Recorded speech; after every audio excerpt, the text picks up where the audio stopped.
Narito na ang balita mula sa GMA Integrated News.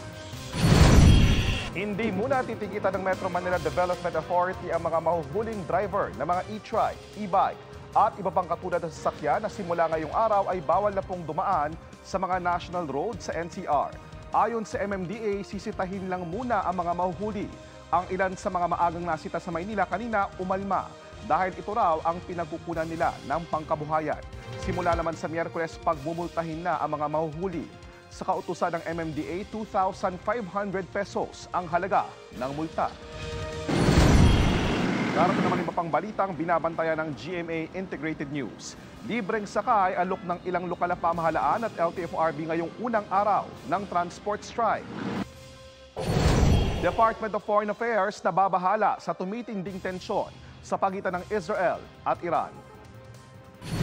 At heat index o damang init ngayong araw sa 13 lugar sa bansa, kabilang na po ang Metro Manila, posibleng umabot sa danger level ayon sa Pag-asa.